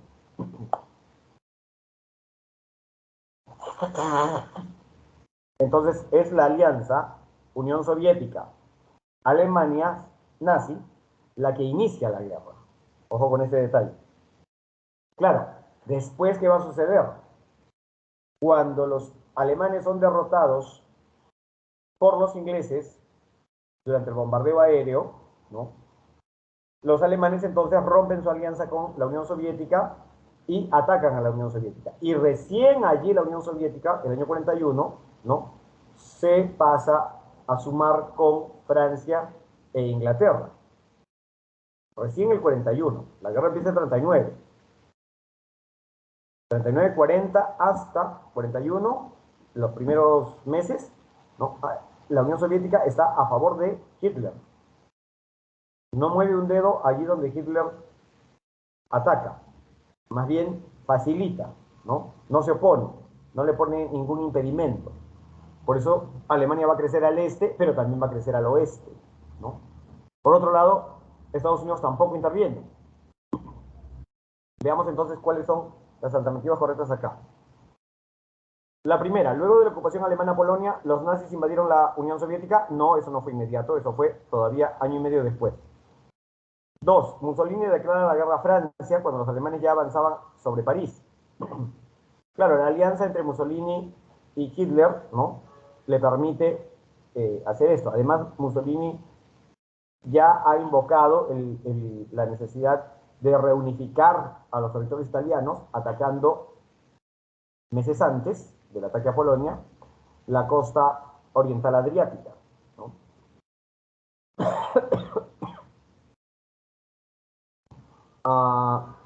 La operación León Marino es justamente el ataque aéreo alemán sobre Inglaterra, ¿no? La Real Fuerza Aérea de Inglaterra derrota a la Luftwaffe alemana. ¿Ustedes han visto los cuentos de Narnia? Espero que sí. ¿Recuerdan la primera? ¿No? En la primera sale un avión, empieza la película con un avión que está lanzando bombas, ¿no es cierto? ¿Cuál es la ciudad que está siendo bombardeada? Londres. Por eso a los niños, ¿no? De las ciudades en Inglaterra se les envía al campo, para que no vayan a morir bajo los escombros de los ataques aéreos, porque los ataques aéreos no son infraestructura militar. Los alemanes, a través de lo que se llamó como la Blitzkrieg, guerra relámpago, lo que hacen es atacar objetivos civiles. Atacan ciudades, atacan puentes y atacan carreteras, líneas férreas. De esa manera provocan el colapso de la población civil. Y obviamente, si tu población civil está en crisis, ¿qué es lo que tienes que hacer? Enviar a las fuerzas armadas y policiales a rescatarlas, cuidarlas, organizarlas, repartirles frazadas, alimentos, ¿no es cierto? Entonces, ¿qué pasa? Tu ejército está distraído en labores de salvamento interno, y es allí donde los tanques y la infantería alemana ingresa. Así fue el ataque a Polonia, así fue el ataque a Bélgica y Holanda, así fue el ataque sobre Escandinavia y los países del centro de Alemania. Esa es la llamada Blitzkrieg, que ablandan con ataque aéreo y luego ¡brum!, lanzan a las fuerzas terrestres, ¿no? Entonces, Inglaterra se salva porque contiene el ataque aéreo. La Real Fuerza Aérea Inglesa derrota a la Fuerza Aérea Alemana. Eso impide la segunda fase, que es el desembarco alemán en Inglaterra, ¿no? Los ingleses han corrido con una suerte por su organización y tenacidad, ¿no? Podríamos llamar terquedad también. Por último, el poder naval, el poder aéreo naval, o aeronaval, que es la palabra correcta, el poder aeronaval japonés se debilita después de su derrota en el combate de Okinawa. Okinawa es una isla japonesa. O sea que si los aliados ya llegaron a Okinawa, quiere decir que ya los japoneses fueron derrotados antes, ¿no? Se debilitaron antes. Entonces no es Okinawa. Ok, veamos, ¿cuál es la correcta? Si la última es falsa, y la primera también, y la segunda y la tercera son verdaderas, la letra C, ¿no? Esa sería la correcta. La letra C. ¿Me escuchan? ¿Están ahí? Yuhu, hello. Sí, profe. Ok. Sí, profesor. Ya. No se preocupen, ya me voy, ya me voy. No se desanimen, no se depriman mucho. Ya viene el curso divertido que es el siguiente. 13. Entre el 30 y el 60, esto es en Perú, allá, por aquí, se producen varios eventos internacionales que tienen que ver con nuestra vida política, económica y social. Ok. De todos estos, ¿cuál es el primero? El ascenso de Hitler, la Segunda Guerra Mundial, la Guerra de Corea, la Revolución Cubana. Hitler es primero, ¿cierto? El ascenso de Hitler tiene que ver en los años 30. En los 30, ¿qué pasa por acá? El tercer militarismo, ¿cierto? El gobierno de Sánchez Cerro y la Unión Revolucionaria ligada al fascismo italiano, ¿no? Y los italianos son socios de Hitler. Luego de esto, cronológicamente, viene la Segunda Guerra Mundial. Durante la Segunda Guerra Mundial, ¿no? Benavides, el 39, ejerce la presidencia. ¿Y qué dice Benavides? Bueno, los europeos se están matando, pero business are business, ¿no? Trueque es trueque. Yo te doy y tú me das. Así que si tú me das oro, yo te doy yuca, chuño, ¿no? Tarwi, lo que quieras. Pero desde el Perú te mandamos lo que sea. No importa si eres alemán, si eres ruso, si eres francés, ¿no? El Perú se caracteriza por no pelear con nadie y lanzar una política de neutralidad. ¿Para qué? Para poder seguir vendiendo a todos, amigos y enemigos, ¿no? Esto nos caracteriza siempre, ¿no? En la primera fue igualito. Nos declaramos neutrales al principio. Segunda Guerra Mundial entonces sería, ¿qué periodo? A partir del 39-40, eso corresponde con la llamada Primavera Democrática. Luego viene la Revolución Cubana o la Guerra de Corea. Cuba es 59-60. Corea es 50-53, entonces esta es primera. ¿Quién gobierna en el Perú? Odría. Y Cuba tiene que ver con la convivencia afro-pradista, segundo gobierno de Prado, ¿no es cierto? Los años 60. ¿Cuál será la correcta en la 13ª? Si la primera es, la Revolución Cubana es la letra C, 1C, la C o la E. Luego dice, la segunda, Guerra de Corea, es Ochenio. Segunda A, ya está difícil. La E. 3, ascenso de Hitler. Tercer militarismo. Ok. La E. 13ª es la E. 14ª, Entre el 45 y el 48 gobierna Pepe Lucho, Bustamante y Rivero, el mejor presidente en destruir la economía de un país. Antes de Alan, él fue el líder, ¿no? Sucesor de Leguía, probablemente. Y miren qué curioso, Belaúnde hace lo mismo en los 60. Una crisis económica. Los dos dejaron el país con crisis económica y los dos terminaron saliendo del país por un golpe de Estado. Bueno, tuvieron una serie de semejanzas, ¿no? Entre ellas, yo ya mencioné dos que no aparecen por acá, creo. Veamos. 14ª. ¿Realizaron persecuciones contra partidos políticos? No. Respaldaron totalmente por si acaso. Belaúnde persigue y pide apoyo norteamericano para atacar a los terroristas que estaban en la selva, ¿no? B. Respaldaron, esto se refiere al primer gobierno, que bombardean con napalm la selva central. ¿Respaldaron totalmente a la oligarquía agroexportadora y sus medidas liberales? Bueno, la oligarquía agroexportadora nunca ha tenido medidas liberales, sino de apertura económica y de carácter, podría decirse, proteccionista, ¿no? Pero no liberales, ¿no? Eso ya es una exageración. De apertura sí, pero liberales ya hay que decir mucho. Y no, ninguno tuvo medidas al contrario, perseguían esto, ¿no? Se desarrollaron conflictos por problemas fronterizos, en el norte con el Ecuador. Belaúnde en su segundo mandato. Bustamante y Rivero en ninguno. Destacó la postura obstruccionista del Poder Legislativo en sus medidas de gobierno. ¿El Congreso se opone a Bustamante y Rivero? Sí. El APRA le hace oposición, ¿no? La derecha le hace oposición. A Belaúnde le hace oposición la Unión Nacional Lodriza y el APRA, ¿no? En los dos casos es el APRA y alguien más. Y la última, precedidos por dictaduras militares. Antes de Belaúnde hubo una dictadura militar favorable a la industria.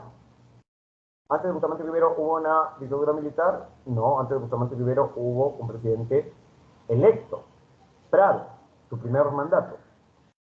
Y el comité o el comando conjunto, ¿no? El golpe de estado del comando conjunto del año 62, ¿no? Más que ser favorable a la industria, es favorable a la reforma agraria. Entonces, ¿cuál sería la única correcta acá? La número 14ª, la letra D, ¿no? Porque hubo obstrucción del Poder Legislativo en ambos casos. Acá. 14D. 15.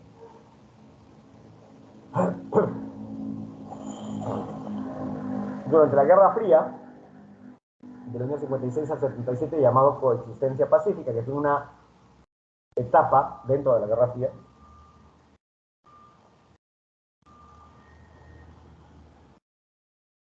hubo varios incidentes entre Estados Unidos y la Unión Soviética. Sobre todo en la guerra contra Vietnam. ¿Cuál fue la motivación para que Estados Unidos intervenga en la guerra de Vietnam? Vietnam se divide en norte y sur, ¿se acuerdan? El norte comunista, el sur pro-francés, ¿no? Pro-occidental, gobernado por inicialmente un dictador asociado con la élite católica vietnamita, ¿no? Que era una minoría. ¿Cuál será la alternativa correcta? Impedir la expansión del comunismo en el sudeste asiático, provocar la disolución del régimen del emperador Bao Dai en el sur, apoyar al gobierno de Ho Chi Minh y el Vietcong en el norte, los socialistas comunistas, detener la influencia japonesa y norcoreana en la región, forzar la división geográfica para que surja Camboya. Estados Unidos entra en la guerra para evitar el efecto dominó. Si Vietnam cae, los países aledaños caerán. Y luego toda el Asia caerá en manos de los comunistas. Esa es la teoría dominó. Por lo tanto, hay que impedir que Vietnam caiga, para impedir que todos los demás países caigan. La A. La 15 sería la A, ¿no? Evitar que el comunismo se expanda en el sudeste asiático. La siguiente, 16, ya estamos terminando ya. Estamos con tiempo, creo, ¿no? Estamos en break todavía, ¿no? A ver, ahora sí me escuchan. Miguel Gorbachev asume, ¿no? Mikhail significa Miguel, siendo elegido secretario del Partido Comunista de la Unión Soviética. Ante el estancamiento, se aplica un programa de reformas perestroika y glasnost. ¿Qué es la perestroika? Es una vasta resolución económica sustentada en el Neoliberalismo. ¿Perdón? No escuché. Sustentada en...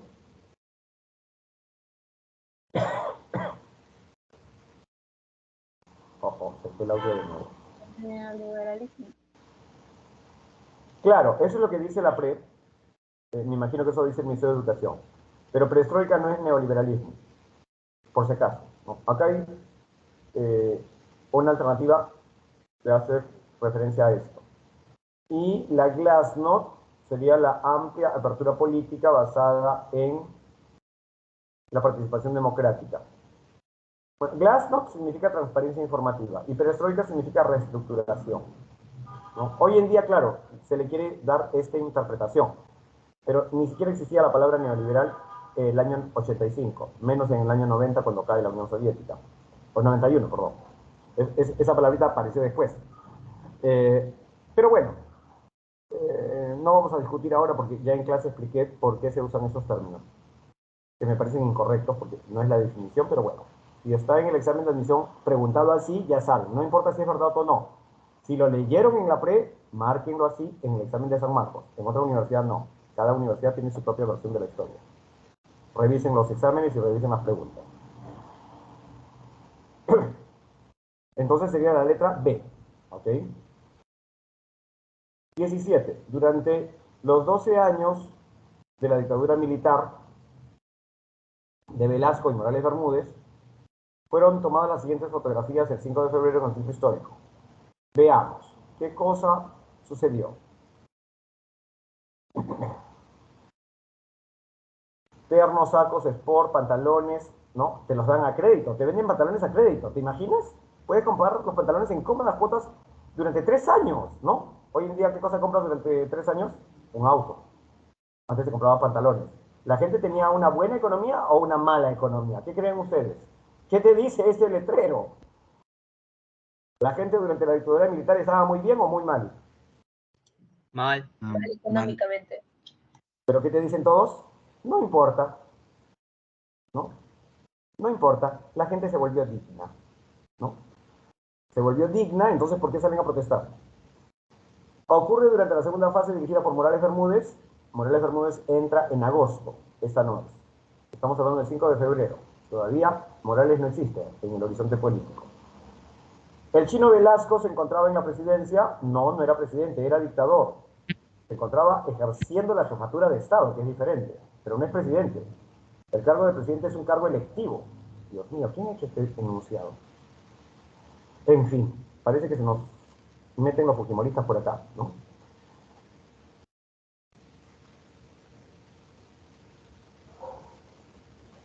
Si queremos señalar con este enunciado que quien dirigía el Estado era el general Velasco, ok, pero no se encontraba ejerciendo la presidencia, sino la jefatura de Estado.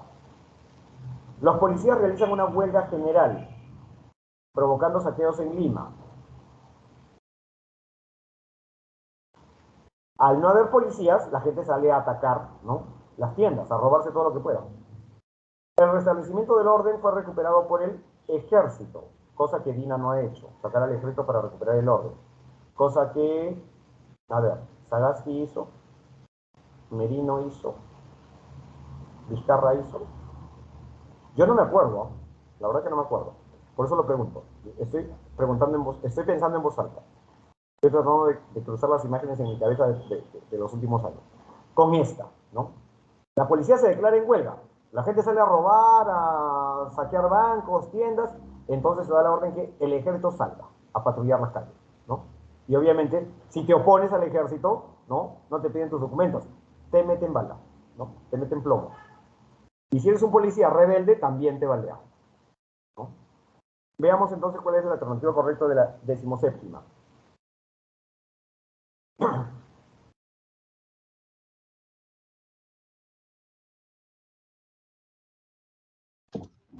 ¿La 2, C? 3, 4, 1, 3, 4, 1, 2, 3, 1, 4, 2, 1, 2, 4, 3, 4. La C. Primero, ocurre durante la fase dirigida por... No, ya dijimos que Panchito Morales es el dictador de turno a partir de agosto, 29 de agosto del 75, él asume. Eso no ocurre durante la segunda fase, esto ocurre durante la primera fase. El responsable acá es el Chino Velasco. ¿La D? La D, los policías realizan una huelga, ok. El ejército recupera el orden, ok. Pero te estás olvidando de esta. El chino es el que se encontraba en la jefatura de Estado. Por eso dije, aquí le han puesto la palabra presidencia, ok. Pero ¿qué significa esto? Jefatura de Estado en realidad, ¿no? Por eso dije, algún fujimorista le puso al dictador el título de presidente, ¿no? Pero bueno, de todo hay en San Marcos, de todo hay. Primera fase es esto. Primera fase es 5 de febrero del 75. Entonces sería 3, 4, 3, 2, 3 y 4. 2, 3. Ah, es justo esta acá. La de 2, 3 y 4. Ahora, hay una cosa muy graciosa. En estas fechas, muchos estudiantes universitarios, federaciones de estudiantes, salieron a marchar a las calles. Y también los sindicatos, a protestar, a reclamar contra el gobierno del Chino Velasco. Varios fueron capturados, detenidos, hubo algunos muertos, ¿no? Los cadáveres fueron entregados a las familias, la gente los lloró, los veló, pero hasta el día de hoy hay muchos que no regresaron jamás, son los desaparecidos del 5 de febrero. Y eso es algo que en la historia peruana, yo no sé por qué los historiadores ocultan. No se menciona en los libros eso. Y en las ceremonias públicas de conmemoración de violación de derechos humanos tampoco se habla de la desaparición de líderes estudiantiles universitarios y sindicales, ¿no? Que la dictadura de Velasco eliminó, ¿no? ¿Dónde están? ¿Los mandaron a Disneylandia, a Marte quizás? No sabemos, ¿no? 18. Desde el año 90 hasta la segunda década del 21, en el Perú han habido diferentes presidentes. A pesar de la forma de formar parte de diversas agrupaciones políticas, tenían un denominador común. Todos se vieron involucrados en diversos actos ilícitos. Esto mismo podemos decir desde 1968 hasta 1980, 1990, el Perú ha tenido diferentes jefes de gobierno. Y a pesar de formar parte de diversas instituciones, todos tienen un denominador común. Todos se vieron involucrados en diversos actos ilícitos. O sea, desde el 68 al 90 también era igual, por si acaso. No vayan a pensar que esto empezó acá. Y si van más atrás, igualito. Acuérdense que cuando Sánchez Cerro da golpe de Estado contra Leguía, a la semana que Leguía ha caído, se crea un tribunal superior, ¿no? Para las denuncias de corrupción y comenzar a perseguir a todos los funcionarios del régimen de Leguía, incluyendo a sus familiares y al propio Leguía, ¿no? Para que den cuenta de las distintas evidencias de corrupción que se hallaron en todos los sectores del Estado, en todos los niveles, ¿no? Ojo con ese detalle. Ahora, después a Sánchez Cerro también, bueno, la suerte de Sánchez Cerro es que él termina muerto y no lo investigan a él, pero después también va a pasar, ¿no? Con los funcionarios de su época. Veamos, a ver, empecemos por el del 90. ¿Quién es? El chinito, el otro chinito. Acusado por lavado de activos, condenado al 25 por homicidio, se suicidó el 19, arrestado por actos de corrupción en Estados Unidos. ¿Cuál sería la primera? Condenado. Condenado a 25 años. Así es, ¿no? Ojo, y es muy curioso que respecto de los militares del 5 de febrero del 75, nadie ha sido acusado de homicidio, tortura, menos corrupción. Por eso hice hincapié en este detalle. Acá hay muertos y están las fotografías. Nadie ha dicho nada hasta ahora. Están las fotografías, ¿eh? Pueden irse a las bibliotecas, a los archivos de los periódicos. Ninguna ONG de derechos humanos ha reclamado por esto, ni tampoco ha dicho quién fue el general que dio la orden, que maten a civiles y policías. Y esos mismos generales están en su casa cómodamente cobrando su pensión de jubilación, hasta el día de hoy. Ojo. Pero este tipo puede ser un civil, ¿no? A nosotros los civiles, a ustedes también que son civiles, cuídense en este país, es muy peligroso ser civil. Alejandro Toledo está condenado por el caso Lavajato, fue arrestado en Estados Unidos por corrupción. ¿Qué le ha pasado a... ¿De? Arrestado Arrestado en Estados Unidos. arrestado en Estados Unidos. Muy bien. Alan García pasó a mejor vida, ¿no? Algunos dicen que se fue a Miami, ¿no? Otros a París, en fin, no se sabe, pero pasó a mejor vida. De repente está en el paraíso o en el infierno. Depende si crees en el mundo o no. Y Ollanta, caray, el esposo de Nadine, mejor dicho, ¿no? ¿Qué se le atribuye? El caso Lava Jato, ¿no? Lavado de activos por el caso Lava Jato. Entonces, tan solo porque ya no hay tiempo, no hay la pregunta 19, que sería desde el año 2015 hasta el 2023, ¿cuáles son los diversos actos ilícitos atribuidos a los gobernantes? Pero bueno, eso ya será para la próxima pre o la de sus hijitos. Bien, la alternativa correcta sería entonces la letra D, ¿no? Todos los jefes de gobierno han tenido, ¿no?, algún acto ilícito. Ahora, lo gracioso, no gracioso, lo interesante y lo que se ve ahora como una muestra de madurez no es que haya esas denuncias, sino que esas denuncias ocurren durante el gobierno del mismo y son juzgados al término de su mandato, o por lo menos encausados. Antes había que esperar 20 años, 30 años o un golpe de Estado para poder hacer algo así. Eso quiere decir que la justicia en el Perú, a pesar de que no es perfecta, ¿no?, y está muy lejos de serlo, está comenzando a funcionar mejor que hace unas décadas, ¿no? Y la población, ¿no?, es mucho más sensible, se ofende más rápido cuando por allí se dice que algún presidente ha hecho o ha cometido algún ilícito o funcionarios de algún gobierno. Entonces, por parte de la sociedad, lo positivo de esto es que ahora somos más reactivos frente a la corrupción, reaccionamos, y dos, el Poder Judicial comienza a tomar cartas en el asunto de manera más rápida que antes, ¿no? Repito, antes había que esperar 20, 30 años para que viéramos alguna acusación o un golpe de Profesor, Estado. buen día. Ah, ya terminamos. Bien, jóvenes. Entonces, ya saben. Hasta la próxima no, hasta que nos encontremos en alguna facultad. Cuídense bastante y bye bye. Gracias, profesor. A todos ustedes la paciencia. Gracias. Gracias, profesor.